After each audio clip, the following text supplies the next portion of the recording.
L'histoire des élections présidentielles sous la Ve République. Un podcast de Prof Mosser.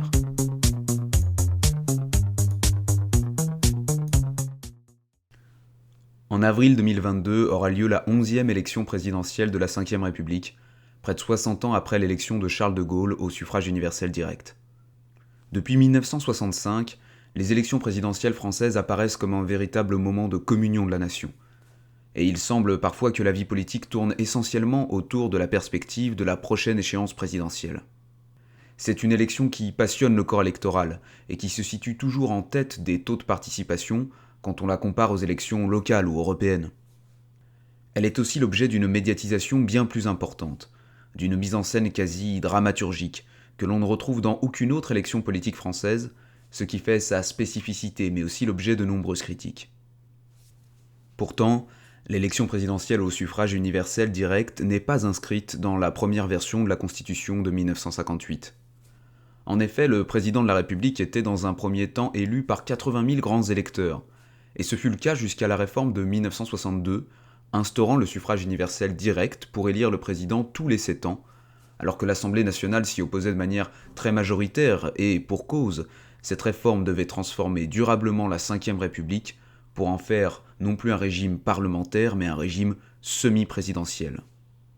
Alors, bien sûr, le pouvoir exécutif entre les mains du président et de son Premier ministre reste toujours strictement séparé du pouvoir législatif, entre les mains du Parlement.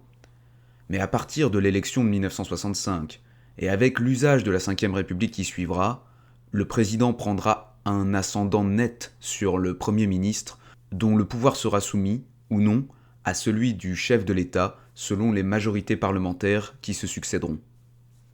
En ce sens, la Ve République est un régime politique hybride assez unique qui a évolué au fur et à mesure des mandats présidentiels depuis la première élection de 1965. En 1965, donc, la vie politique française est dominée par la figure du général de Gaulle, au pouvoir depuis 1958.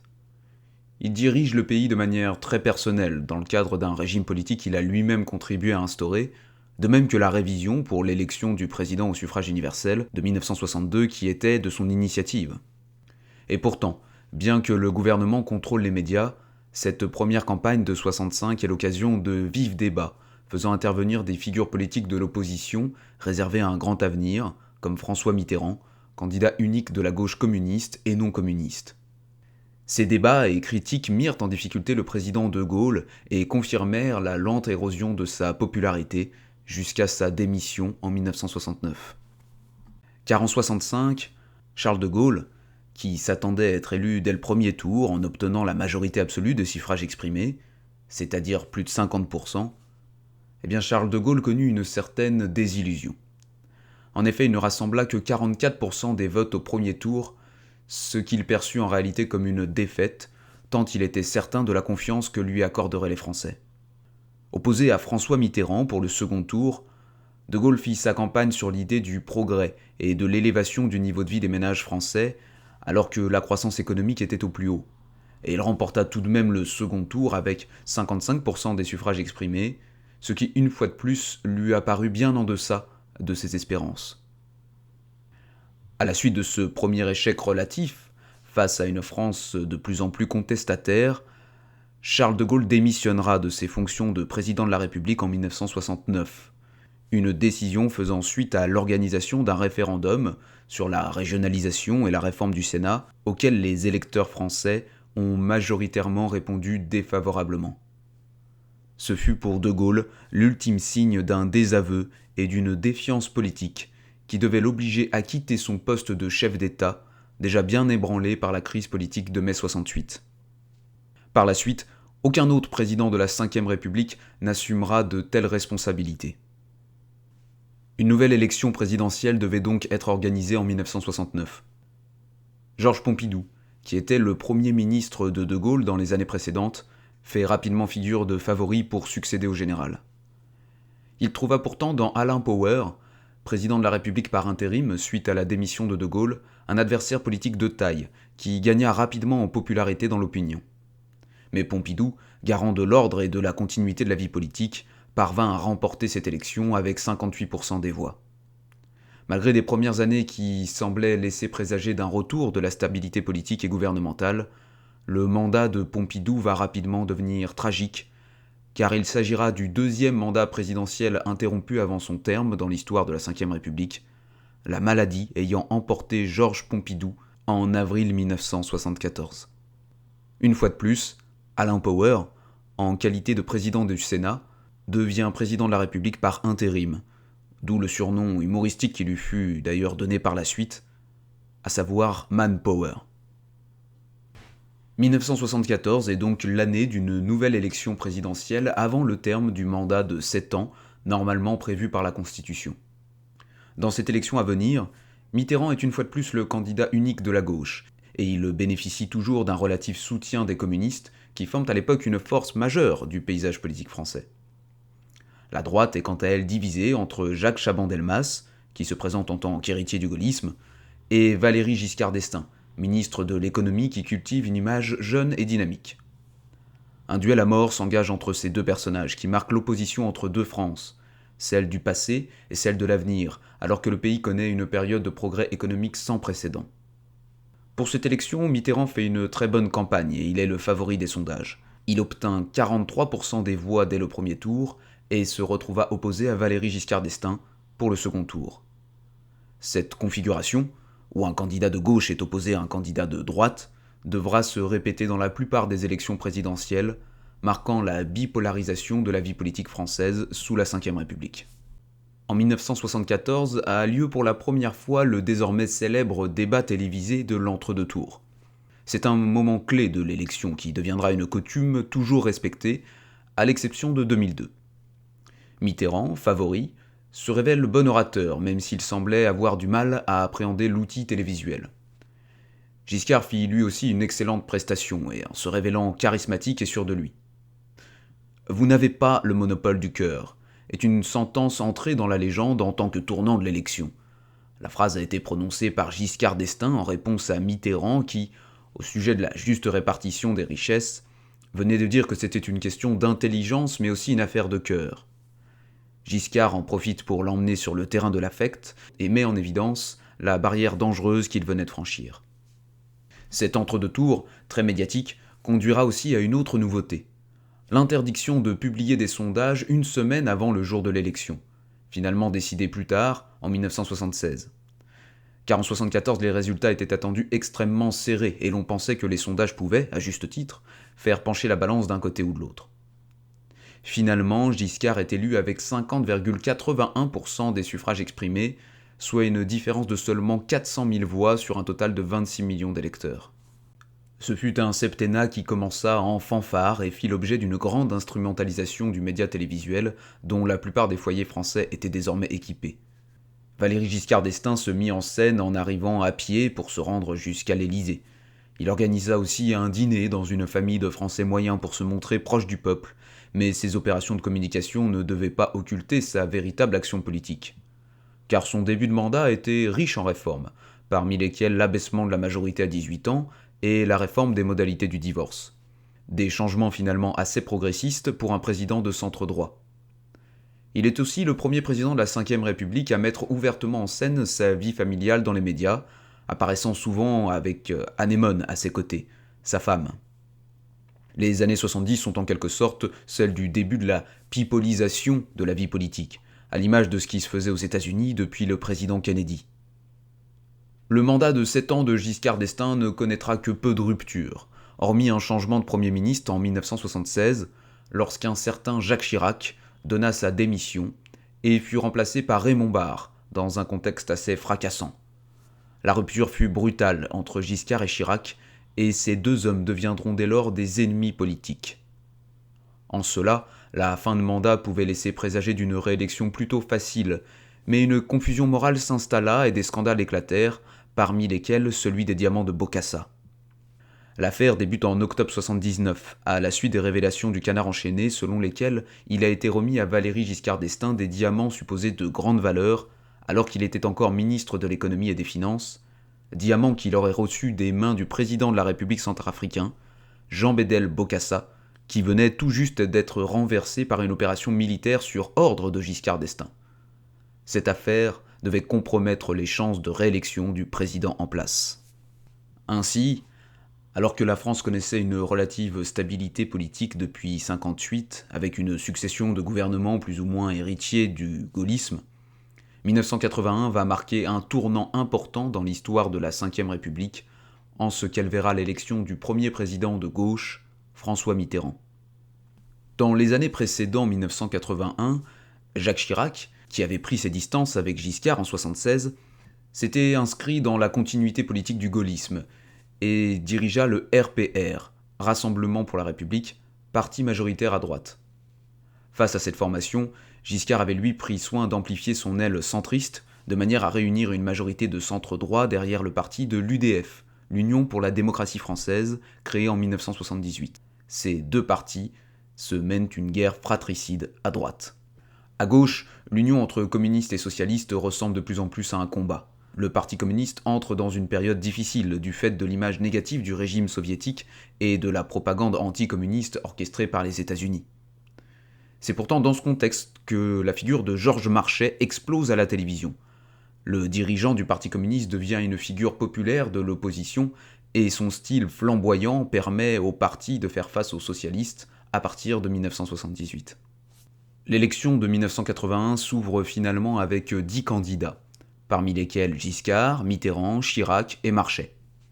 Rappelons par ailleurs que c'est en vue de cette élection que l'humoriste Coluche avait annoncé vouloir se présenter, d'abord sur le ton de la plaisanterie, avant de retirer sa candidature sous une forte pression politique, quelques semaines avant le début des élections, alors qu'il était crédité de 16% des intentions de vote dans les sondages.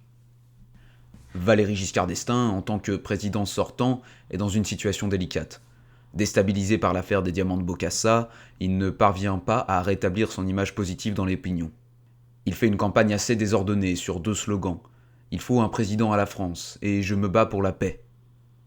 François Mitterrand, désormais figure majeure de la politique française, n'apparaît pourtant pas forcément comme le grand favori à quelques mois de l'élection.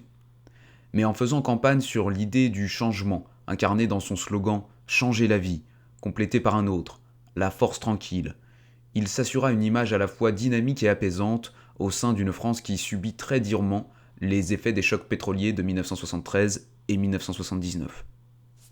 Il sera opposé lors du second tour à Valéry Giscard d'Estaing, arrivé en tête du premier tour avec 28% des suffrages exprimés, alors que François Mitterrand en rassemblait 25%. Les communistes, avec à leur tête Georges Marchais, n'avaient obtenu que 15% des voix, et ils deviennent alors embarrassants pour Mitterrand au vu du second tour, car ils peuvent être une force l'empêchant d'accéder au pouvoir, tant ce parti faisait l'objet de divisions au sein de l'opinion et de la vie politique. Mais le débat télévisé de l'entre-deux tours tourna légèrement à l'avantage de Mitterrand, bien que Giscard ait tenté de jouer sur la faiblesse de son adversaire, à savoir l'économie. Retenons entre autres cette question qu'il lui posa et qui devait rester célèbre à la suite du débat. Quel est le cours du mark aujourd'hui ? Pour rappel, le mark était la monnaie allemande et cette interrogation posée par Giscard déstabilisa grandement Mitterrand, plutôt littéraire et historien qu'économiste. Cependant, Mitterrand sut rendre coup pour coup à son adversaire lorsque celui-ci le désigna comme homme du passé, en lui répondant que lui était l'homme du passif. Et François Mitterrand fut élu président de la République le 10 mai 1981 avec 51,76% des voix au second tour. Il est alors le premier président de gauche de la Ve République. Cette victoire de la gauche est suivie d'une sorte d'exaltation populaire. Ce fut un moment très festif dans les rues de Paris et d'autres villes de France, et l'idée de rupture avec le monde capitaliste se répandit dans les esprits. La rose du socialisme et l'ode à la joie de Beethoven deviennent les symboles de ce renouveau espéré. Toutefois, l'Assemblée nationale était, elle, toujours majoritairement de droite, et dès le 22 mai 1981, François Mitterrand décide de sa dissolution. Une mesure attendue et même affichée pendant la campagne, de manière à s'assurer une majorité législative de gauche. Et cette opération fut un succès pour François Mitterrand, puisqu'elle assura une large majorité de sièges pour le Parti socialiste. Il put alors former un nouveau gouvernement dirigé par Pierre Mauroy, maire de Lille de tendance social-démocrate, dans lequel furent associés pour la première fois depuis 1946 des ministres de tendance communiste, éveillant d'ailleurs la frayeur des Américains. Mais la première période euphorique laissa rapidement place à des difficultés d'ordre économique et politique. À peine 2 ans après son arrivée au pouvoir, Mitterrand se détourne de ses premières mesures résolument sociales pour opérer un virage à droite dans le domaine économique et faire entrer la France dans une période de rigueur budgétaire. Le chômage restait le problème numéro 1 pour le président et pour les électeurs français, dans un contexte de financiarisation des économies et d'ultralibéralisation orchestrée par les dirigeants britanniques et américains, Margaret Thatcher et Ronald Reagan. Mitterrand est trop isolé et ne parvient pas à appliquer une politique souverainiste de la France dans ce contexte de mondialisation. Le franc est dévalué à plusieurs reprises, et le président se retrouve quelque peu isolé en Europe et devancé par l'économie allemande. Mitterrand doit par ailleurs faire face à un mouvement populaire assez inattendu contre une réforme concernant l'enseignement privé, le projet de loi Savary, finalement retiré en 1984. Ce mouvement de contestation entraîne la démission du Premier ministre Pierre Mauroy, auquel succède Laurent Fabius, homme jeune dont la mission principale était de préparer le terrain pour les élections législatives de 1986. Et en 1986, la rupture avec 1981 est définitivement consommée, puisque les élections législatives sont remportées par une majorité de droite. Pour la première fois dans l'histoire de la Ve République, le président va devoir cohabiter avec un Premier ministre qui lui est opposé politiquement, en l'occurrence Jacques Chirac, qui retrouve ce poste 10 ans après sa démission de 1976.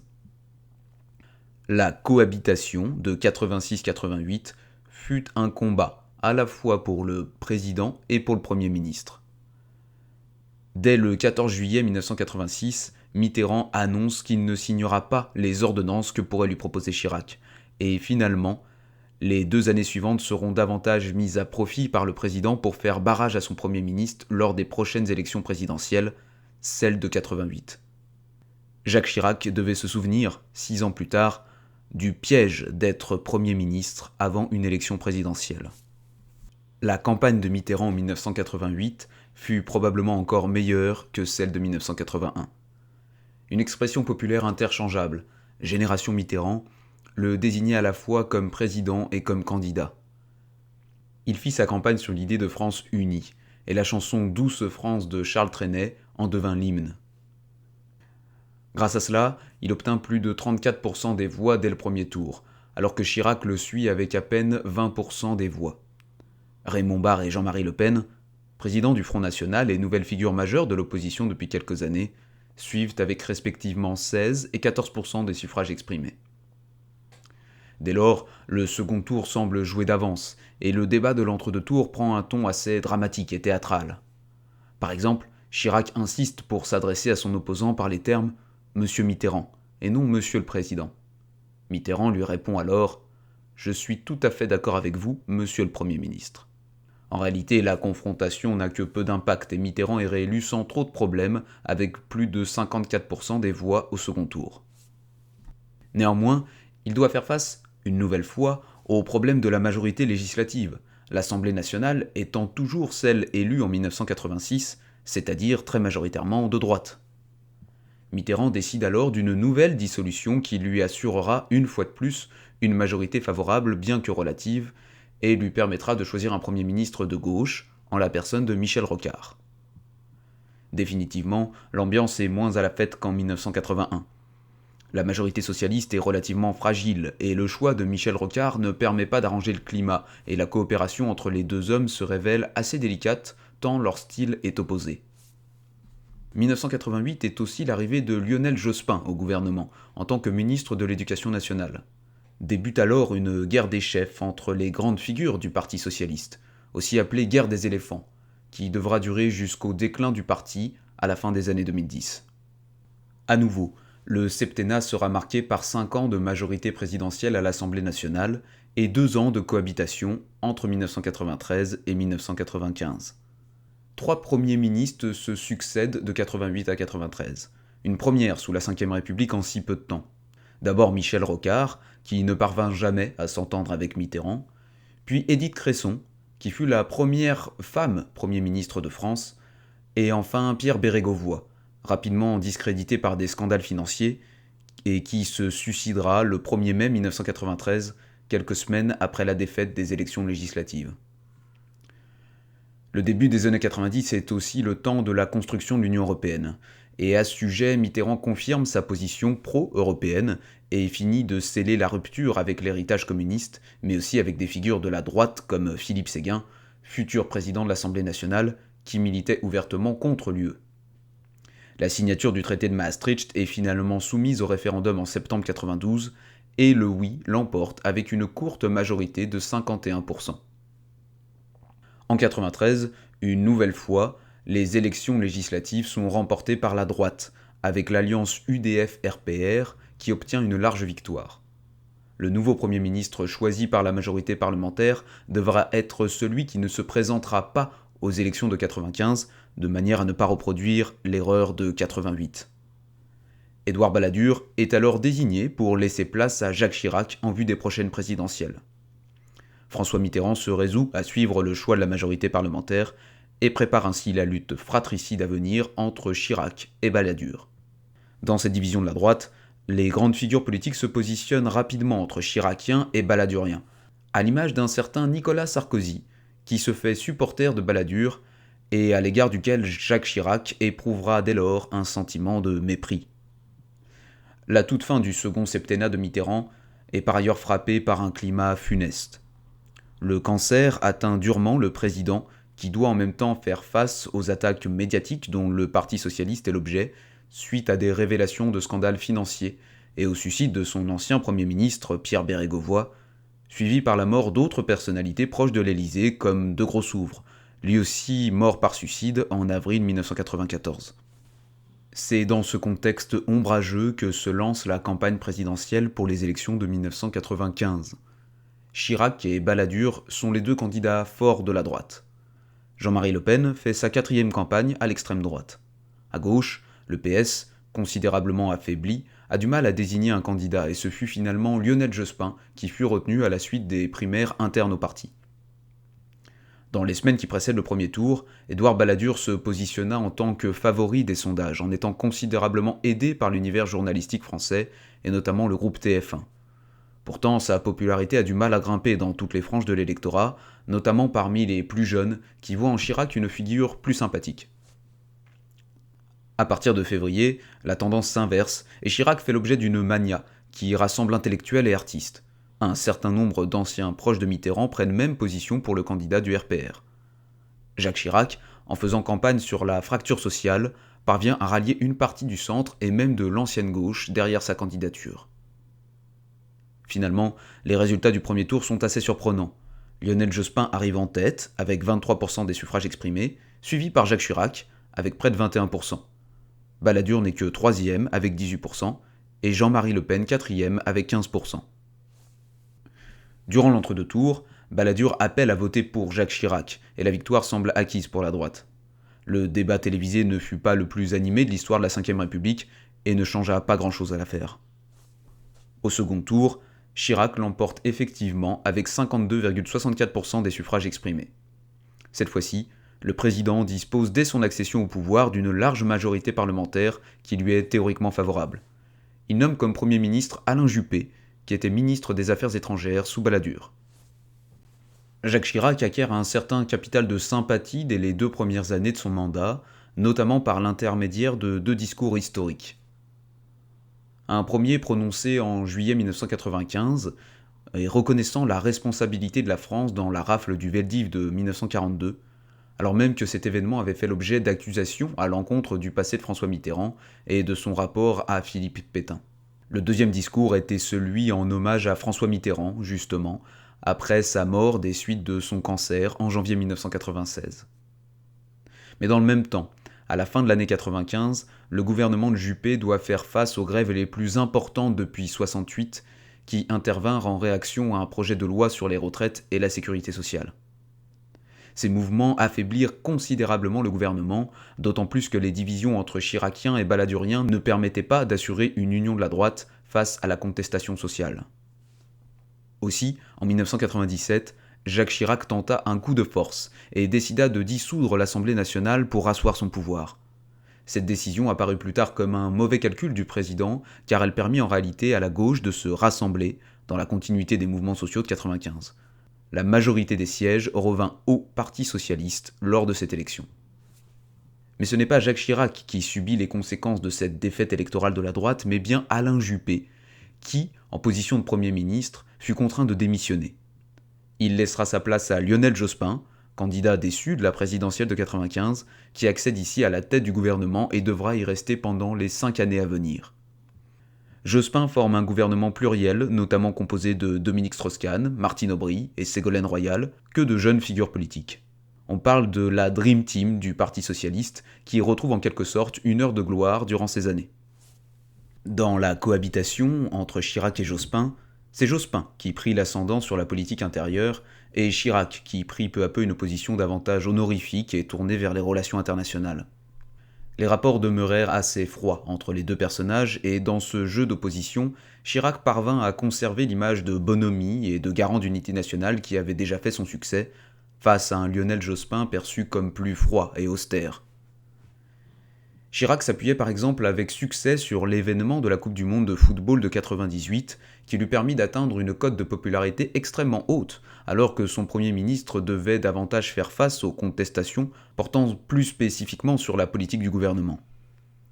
Malgré cela, la conjoncture économique de la fin des années 90 fut très favorable et Jospin en bénéficia aussi dans une large mesure. Cependant, le gouvernement ne fut pas épargné par les affaires médiatiques qui poussèrent plusieurs ministres à démissionner, comme Strauss-Kahn en 1999 ou Chevènement un an plus tard. L'année 2000 fut celle d'une révision constitutionnelle majeure. La réduction de durée du mandat présidentiel de 7 à 5 ans dans le cadre de la modernisation de la vie politique initiée par Lionel Jospin. Cette réforme a été approuvée par référendum avec près de 73% des suffrages exprimés, malgré une forte abstention. Elle mettait fin à plus d'un siècle de septennat présidentiel et devait permettre de diminuer les risques de cohabitation en faisant coïncider l'élection présidentielle avec les élections législatives qui ont lieu elles aussi tous les 5 ans. La subtilité va ici résider dans le fait que les élections législatives se tiendront après l'élection présidentielle, ce qui confirme le statut prédominant de cette élection dans la vie politique de la Ve République et assure un plus grand pouvoir au président nouvellement élu. Depuis lors, aucun autre cas de cohabitation ne s'est produit en France et, bien au contraire, on a observé une majorité législative de plus en plus favorable au président de la République qui profite toujours de l'engouement de son élection pour appuyer celle des députés de son camp politique dans les semaines suivantes. Dès lors, l'élection de 2002 se présente comme celle d'une nouvelle ère dans la fonction présidentielle française compte tenu de la révision constitutionnelle instituée 2 ans plus tôt, mais aussi de son résultat retentissant, car, pour la première fois dans l'histoire de la Ve République, un candidat de l'extrême droite parvient au 2e tour, en la personne de Jean-Marie Le Pen. L'élection de 2002 présente un nombre record de 16 candidats. Chirac et Jospin sont tous les deux de la partie, mais aussi François Bayrou, tentant vainement de représenter un courant centriste, et de nombreuses personnalités de la gauche comme Chevènement, Besancenot, Taubira et Laguillet, un large spectre politique et une offre multiple qui devait affaiblir les grands partis au profit du Front National. Pour Lionel Jospin, au départ convaincu de sa capacité à remporter cette élection, la campagne commence assez maladroitement dès l'annonce de sa candidature par le biais d'un fax adressé aux Français via l'AFP qui le distribua ensuite aux différents journaux nationaux. Son slogan, présider autrement, semble mal choisi et trop accusateur à l'égard de Jacques Chirac qui fut l'objet principal de sa campagne.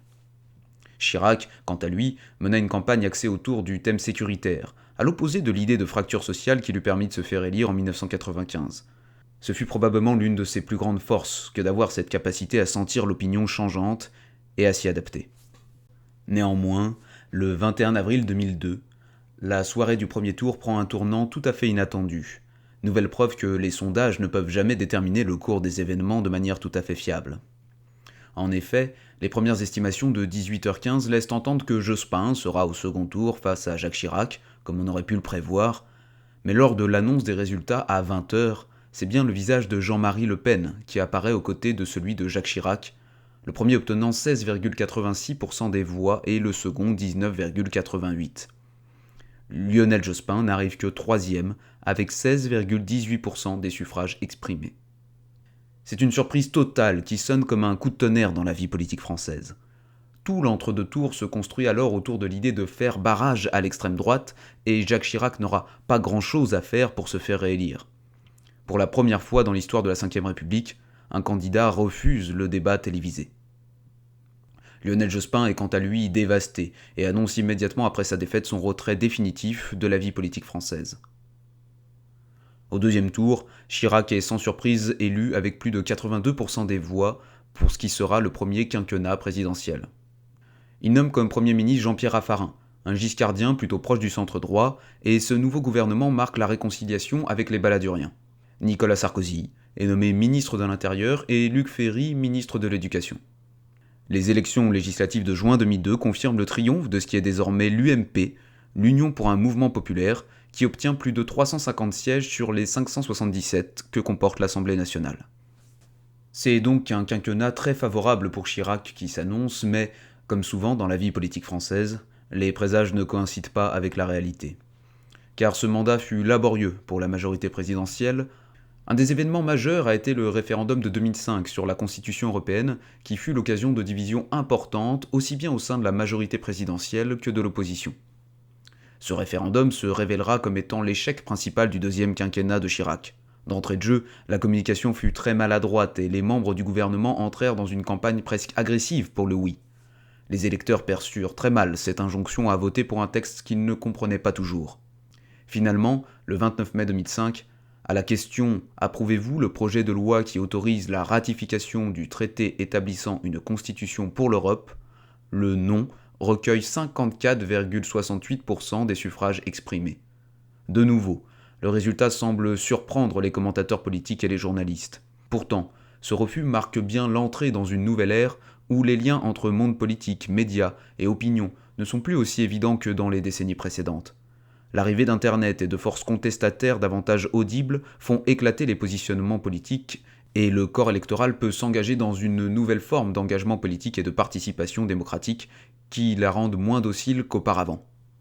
Au lendemain de l'échec du référendum de 2005, le gouvernement de Raffarin démissionne et Dominique de Villepin fut choisi comme nouveau Premier ministre. De Villepin faisait l'objet d'un certain engouement médiatique et pouvait parfois être présenté pendant quelques mois comme un potentiel présidentiable. Toutefois, il dut faire face à un rival de taille qui montait en puissance dans l'opinion, Nicolas Sarkozy. Par ailleurs, de Villepin dut encaisser une autre crise majeure du deuxième quinquennat de Chirac, la contestation sociale successive au projet de loi contrat première embauche, loi dite du CPE, adoptée en mars 2006. La mobilisation contre cette réforme fut gigantesque, notamment chez les plus jeunes dans les universités et les lycées. La loi dut être retirée le 10 avril et les conséquences en furent désastreuses pour le gouvernement. Enfin, de Villepin fut en première ligne pour gérer les mouvements d'émeutes dans les banlieues à partir de 2005, suite d'événements au cours desquels Nicolas Sarkozy put déployer toute sa rhétorique en tant que garant de l'ordre et de la sécurité, préparant déjà le terrain pour sa campagne de 2007. Au sein de l'opposition, depuis le départ de Jospin, il n'y a plus de chef charismatique au Parti socialiste. C'est finalement la compagne du secrétaire général du parti François Hollande, Ségolène Royal, qui devint la nouvelle superstar des socialistes en vue de la prochaine présidentielle. À la veille de l'élection de 2007, 12 candidats sont déclarés, au premier rang desquels figurent en tant que favoris Nicolas Sarkozy, Ségolène Royal, François Bayrou et Jean-Marie Le Pen. Le taux de participation fut très élevé pour cette élection, à hauteur de 84%, probablement le signe d'une envie de changement et de renouveau après 12 ans d'ère chiracienne et dans un contexte de bouleversements mondiaux d'ordre politique et économique se répercutant sur l'ensemble des territoires de la France. Nicolas Sarkozy et Ségolène Royal apparaissaient comme deux personnalités jeunes et capables de faire face aux nouveaux défis qu'étaient le terrorisme ou encore la désindustrialisation. Au premier tour, Nicolas Sarkozy obtint plus de 31% des suffrages exprimés et Ségolène Royal plus de 25%, ce qui confirmait la domination de ces deux candidats sur le reste.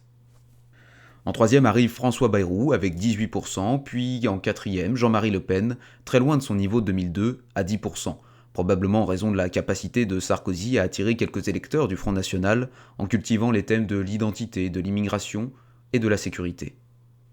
Au second tour, après un débat télévisé plutôt à son avantage, Nicolas Sarkozy l'emporte assez nettement en cumulant plus de 53% des suffrages exprimés.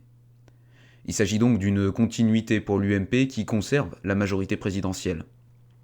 Il nomme François Fillon comme Premier ministre et le nouveau gouvernement est caractérisé par une volonté d'ouverture politique. L'UMP obtient sans problème la majorité des sièges à l'Assemblée nationale aux élections législatives, et le quinquennat devait s'annoncer comme très favorable pour le nouveau président. Toutefois, dès son accession au pouvoir, Sarkozy fait l'objet de vives critiques pour avoir célébré sa victoire au bar du Fouquet's avec des personnalités médiatiques et industrielles de premier plan, donnant le ton d'un mandat à venir en faveur des plus riches et d'une certaine désinvolture en contrepoint de la tradition des présidents français. Ce mandat présidentiel fut aussi caractérisé d'un point de vue strictement politique par la révision constitutionnelle de 2008, qui entendait donner un rôle plus indépendant au Parlement et davantage de pouvoir aux citoyens dans le droit constitutionnel. Or, cette révision n'a pas empêché le pouvoir présidentiel de continuer de s'accroître du fait de la coïncidence entre élections présidentielles et élections législatives, un pouvoir symboliquement accentué par la personnalisation croissante de l'exercice de l'État dans les grands médias, dont Sarkozy savait habilement jouer. 5 ans plus tard, aux élections présidentielles de 2012, 10 candidats sont en lice, parmi lesquels François Hollande, qui se positionne de manière évidente comme l'adversaire de Nicolas Sarkozy. Hollande, ancien secrétaire général du Parti socialiste, va bénéficier de l'impopularité croissante de Sarkozy, consécutive à quelques sorties de route en termes de communication et à un durcissement de la répression policière. La crise de 2008-2009 a par ailleurs porté un coup très dur à l'économie, et l'image de président des riches a collé à la peau de Nicolas Sarkozy jusqu'à l'élection de 2012. François Hollande, en se présentant comme l'ennemi de la finance, est parvenu à rassurer le corps électoral et à se faire le garant d'une présidence normale, humaine et tournée vers le social. Au premier tour, Hollande et Sarkozy se qualifient assez facilement, avec respectivement 28,6 et 27,2% des suffrages exprimés. Ils sont suivis par Marine Le Pen qui, pour sa première campagne présidentielle en tant qu'héritière de son père, obtient près de 18% des suffrages exprimés, à 2 points du score de Jean-Marie Le Pen en 2002. Puis vient Jean-Luc Mélenchon qui, pour ce qui était également sa première campagne, obtient plus de 11% des suffrages. François Bayrou subit une défaite importante en n'arrivant que 5e. Il ne sera jamais parvenu à trouver un électorat significatif dans une vie politique française jusqu'alors très polarisée entre la droite et la gauche. Le débat télévisé de l'entre-deux tours fut plutôt favorable à François Hollande, qui apparut comme plus serein et parvint à se donner une carrure présidentielle, à rebours de l'image quasi humoristique qui pouvait parfois le desservir, notamment du fait de la médiatisation de ses affaires de cœur avec Ségolène Royal et plus tard avec Julie Gaillet. Pendant le débat, sa fameuse anaphore avec les mots « Moi, président de la République » est restée célèbre et a été particulièrement bien pensée pour inscrire l'idée d'un homme présidentiable dans l'esprit des électeurs. Nicolas Sarkozy, qui semblait beaucoup plus nerveux qu'en 2007, n'est pas parvenu, malgré ses qualités d'orateur, à se défaire de cette image de président bling-bling et en partie responsable de la crise économique que connaissait la France depuis près de 4 ans. Au second tour, Hollande bat finalement Nicolas Sarkozy avec 51,64% des voix. Le mois suivant, les élections législatives donnent une assez large majorité au Parti socialiste. Le nouveau président nomme Jean-Marc Ayrault comme Premier ministre, et celui-ci mobilise le gouvernement pour construire un nouveau modèle français compétitif et solidaire. Néanmoins, il sera remplacé par Manuel Valls en 2014, puis par Bernard Cazeneuve en 2016, signe d'une certaine instabilité politique. Sur le plan de l'organisation politique, ce mandat a été marqué par la réforme territoriale de 2015, instaurant un nouveau découpage régional et accélérant le processus de décentralisation entamé depuis les années 80. Cette réforme a participé à diminuer le pouvoir de l'État central au profit des collectivités locales, les organes de l'État étant par ailleurs dépossédés aussi par le haut par les institutions européennes au profit desquelles le gouvernement a perdu un certain nombre de ses prérogatives, notamment économiques et monétaires. La période des années 2000 et 2010 est donc l'objet de dynamiques contradictoires, dans le sens où la fonction présidentielle continuait d'être sacralisée et surmédiatisée, alors que le pouvoir effectif de la fonction ne faisait que s'affaiblir. Ce mouvement s'inversera cependant à la fin des années 2010 et surtout à partir de 2020, lorsque la France entrera dans une ère de crise sanitaire qui œuvrera au renforcement du pouvoir exécutif et des fonctions régaliennes de l'État, au détriment du pouvoir législatif et de l'Assemblée. En 2017, pour la première fois dans l'histoire de la Ve République, le président sortant, après un premier mandat, a décidé de ne pas se présenter à sa propre succession. L'annonce télévisée de François Hollande est restée célèbre par ces mots. « J'ai décidé de ne pas être candidat ».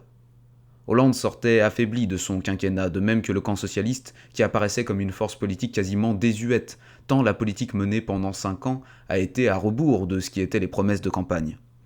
Au contraire du fameux « mon ennemi, c'est la finance », la politique de Hollande et de ses premiers ministres successifs a accéléré les politiques néolibérales et fit preuve d'une pusillanimité du pouvoir présidentiel face aux lois du marché et de l'Union européenne. Aussi, François Hollande dut faire face à l'intensification des attaques terroristes sur le sol français à partir de 2015, et ce quinquennat fut donc le moment d'une militarisation et d'un renforcement des effectifs de maintien de l'ordre. Le climat politique français à la fin du quinquennat est donc assez troublé et quasiment anxiogène.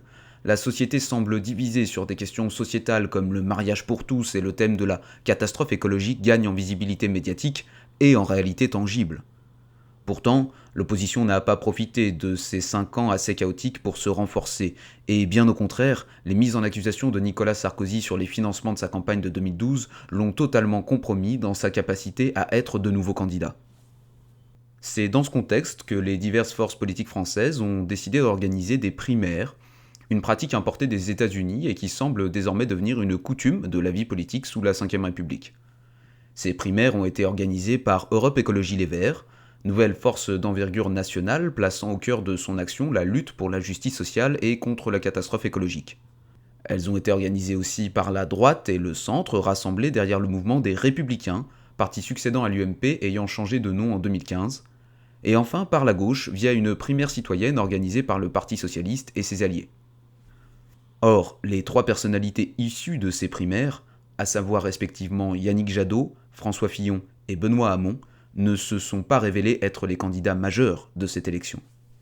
Bien au contraire, l'élection présidentielle de 2017 a peut-être marqué un nouveau tournant dans le paysage de la vie politique française, en ce qu'elle fut la première élection dans laquelle les partis politiques ont été supplantés par des mouvements et des personnalités médiatiques qui semblaient davantage en mesure de rassembler l'électorat. Ces 3 nouvelles personnalités fortes de la politique française ont été Emmanuel Macron, ancien ministre de l'économie et leader du nouveau mouvement En Marche, Marine Le Pen, essayant de se défaire de l'ancienne image du Front National, et Jean-Luc Mélenchon, rassemblant une grande partie de la gauche derrière son mouvement des Insoumis. Ces 3 candidats sont presque tous arrivés en tête au premier tour, avec 24% pour Emmanuel Macron, 21,3% pour Marine Le Pen, ce qui était un record pour le parti, et 19,58% pour Jean-Luc Mélenchon, qui restait néanmoins derrière François Fillon, qui obtint 20%, faible d'une campagne entachée par le scandale du Penelope Gate quelques semaines avant le premier tour. C'est la première fois dans l'histoire de la Ve République que les résultats furent aussi partagés entre les candidats du premier tour, ce qui a pu amener certains analystes à y voir le signe d'une restructuration de l'offre politique française, avec une forte polarisation vers ce qui sont appelés les extrêmes politiques, compensée par un grand mouvement libéral incarné dans la figure d'Emmanuel Macron et le mouvement En Marche, s'étant donné pour objectif de rassembler la droite et la gauche. Au contraire de Jacques Chirac face à Jean-Marie Le Pen, Emmanuel Macron accepta de participer au débat télévisé face à Marine Le Pen durant l'entre-deux tours. Bien que la configuration ne fût pas la même qu'en 2002, une victoire du Front National semblait une fois de plus assez inatteignable, ce qui fut confirmé par les résultats du second tour donnant Emmanuel Macron gagnant avec 66% des voix. Depuis lors, pouvoirs médiatiques et politiques sont toujours très fortement imbriqués dans le système des élections présidentielles qui, du fait de la Constitution de 1958, reste le moment privilégié de la participation des citoyens à la vie politique. Cette prédominance de l'élection présidentielle, qui ne se retrouve pas dans les mêmes proportions dans les autres démocraties occidentales, fait l'objet de nombreuses critiques, et plusieurs candidats à l'élection de 2022 proposent d'ailleurs de mettre fin à ce système en instaurant une nouvelle république via la rédaction d'une nouvelle constitution. Les élections des 10 et 24 avril prochains devront décider du sort de la fonction présidentielle, de son pouvoir et de son mode de désignation pour les années à venir. Je vous remercie d'avoir suivi ce podcast jusqu'au bout. Si vous avez apprécié ce contenu, je vous invite à me suivre sur ma chaîne YouTube sous le nom de Prof Moser, mais aussi sur Instagram, prof_Moser.